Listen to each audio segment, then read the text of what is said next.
What's the most affordable way to drive a sports car? Who doesn't dream of having a Porsche or Ferrari in the garage? But only a fraction can truly make this dream come true. However, a sports car doesn't necessarily have to cost hundreds of thousands of euros. The Subaru BRZ is one of the most affordable sports cars on the market, priced at just under 39,000 euros, excluding the used car market. For today's test, I've chosen a very special location. We are in the Tyrolean Alps, at the foot of the Zugspitze. More precisely, here at the Zugspitze Resort. Right across from us, the gondola takes you up to the summit. And since we're here, we shouldn't miss the opportunity to go up there as well. Hopefully, at a time when the clouds clear up a bit.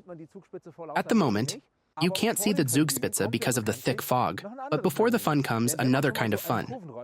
When you have a cornering beast like the BRZ test car, you have to take it into the mountains to drive some nice, winding roads.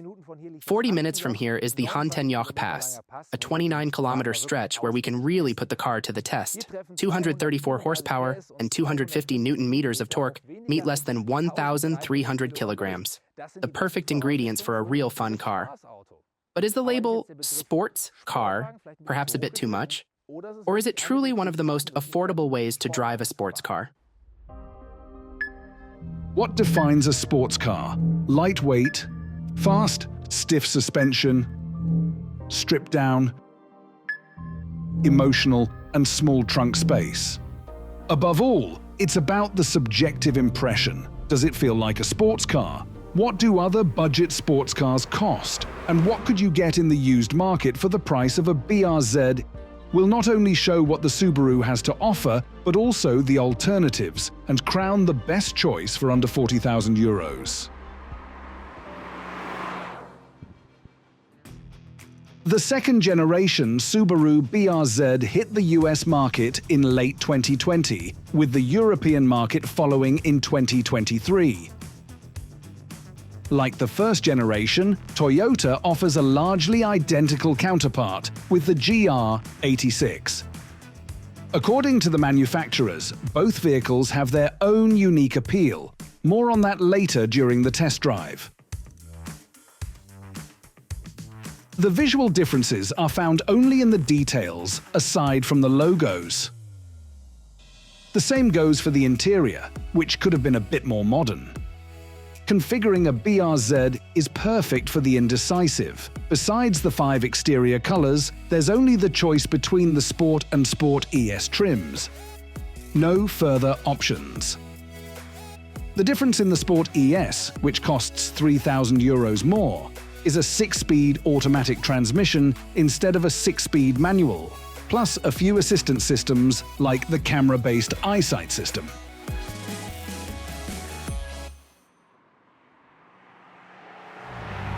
I would definitely lean toward the base model with a manual transmission because a car like this simply needs a manual. And we have a really nice transmission here. Short, crisp shift paths. If I had to criticize something, it would probably be the clutch. The engagement point is quite late. I haven't really warmed up to it yet. But definitely a manual transmission. I can easily do without the extra assistance systems. On the Hahntenjoch Pass in Austria, the BRZ can show its full potential. The 2.4-litre naturally aspirated boxer engine doesn't immediately reveal its sporty side.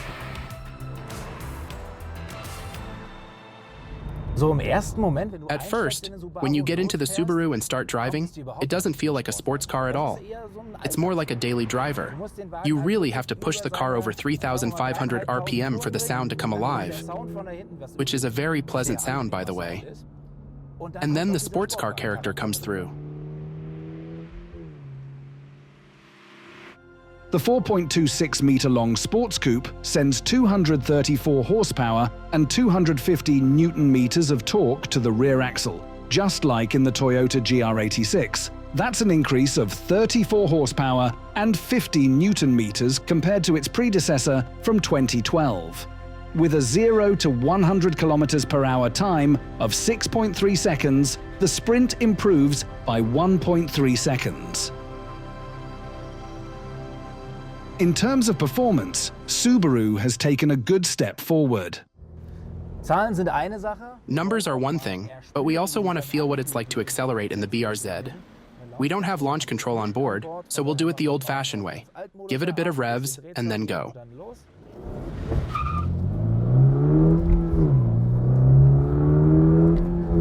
The sound is really nice. It pushes forward well. It definitely has more power and torque now. There could always be a bit more, but this feels pretty solid.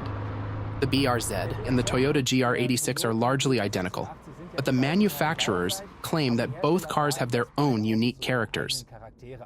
The Toyota is said to be a bit more playful, while the Subaru is more performance-oriented, meaning it would likely set a faster time on the track.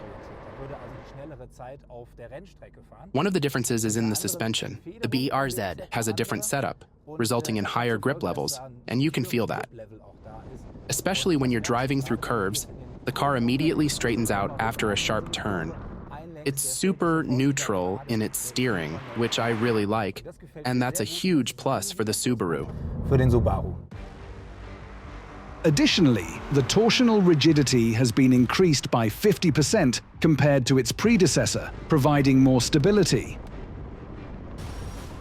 The fact that the BRZ is coming to Europe wasn't initially planned. Originally, the Toyota GR86 was supposed to handle the market on its own.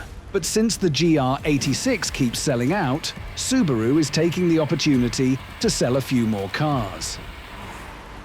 The Japanese brand is allocated a limited number of vehicles for European markets each year. For the BRZ, only 300 units are planned for Germany in 2023.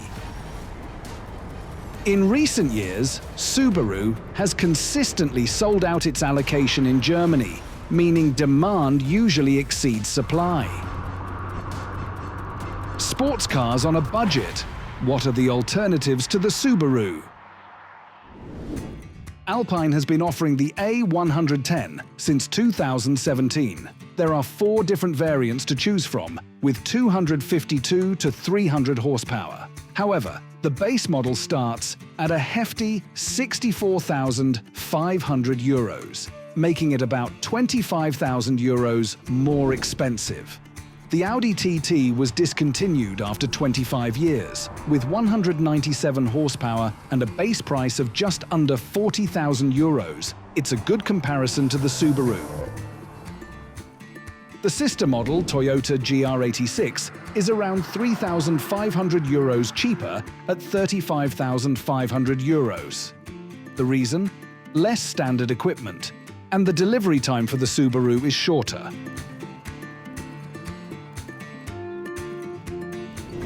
Slightly cheaper at just under €38,000 is the Mazda MX-5. However, it only comes with 184 horsepower and the model has been around since 2015.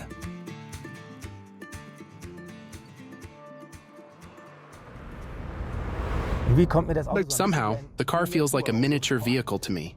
I feel quite cramped in the car. The roof is relatively low for someone tall like me. The steering wheel is also very small. There isn't much trunk space either. But at least we have the rear seats, which are more of an extended luggage compartment than seats where someone can actually sit. The only thing I find really disappointing about the car is the center layout with the display and buttons. It all looks a bit outdated. It could be 15 years old. I would love for Subaru to offer a more modern interior. We've already established that there's little competition under €40,000 if it has to be a new car. But what about used cars? What can you get for that price? We'll answer that question while taking a trip to the highest mountain in Germany, riding the Tyrolean Zugspitzbahn up to nearly 2,950 meters.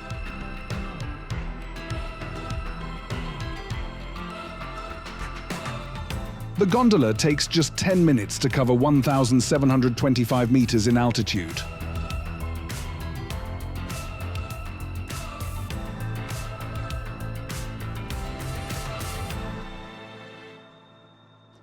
Up here, you can immediately feel that it's colder, and the air is a bit thinner at almost 3,000 meters. But we have internet here. So let's take a look at what's available. We have a Porsche 996 Carrera, the classic among sports cars. Here's one for just under 37,000 euros, with about 82,000 kilometers on the clock. I think that's a good buy. But it can get even more exclusive. There are several Maserati Gran Turismos available for under 40,000 euros. And you have to remember, these prices are before negotiations. It's always a bit cheaper over the counter. This one even has only 40,000 kilometers and 405 horsepower. But could it be a Ferrari? There's not a lot in this price range, but I found one model for under 40,000 euros, the Ferrari Mondial. It's not the most beautiful Ferrari, but it's still a Ferrari. My personal favorite would probably be this one, an Aston Martin DB7. Here we have a really nice example in a dark green color, 340 horsepower, yes. But of course, the purchase is only one side of the coin. The maintenance costs are obviously high for such vehicles, and I can lease or finance a BRZ. Plus, I have a 5-year warranty from Subaru. Moreover, the technical and visual condition of used cars is usually not as impeccable as that of new cars. Back down in the valley, we still have 2 questions to answer. Question number 1. Does the BRZ really feel like a true sports car? Subaru listened to its customers' wishes, added more power to the BRZ, and enhanced its performance and emotional appeal. In my opinion, it now truly deserves the sports car label. Question number 2. Is it really the best sports car you can get for under 40,000 euros? That's not so easy to say. If you're making a decision with your head and logic, the BRZ is probably a solid choice. But a sports car decision is often very emotional and driven by the heart. I'm more of a heart person and would probably go for the Aston Martin first, only to sell it after a year because the maintenance costs are too high. And then I'd come back to the BRZ. Well, I'm still a bit chilled from the icy temperatures up on the Zugspitze, so I'm going to treat myself to a pool or a sauna, and maybe even a massage.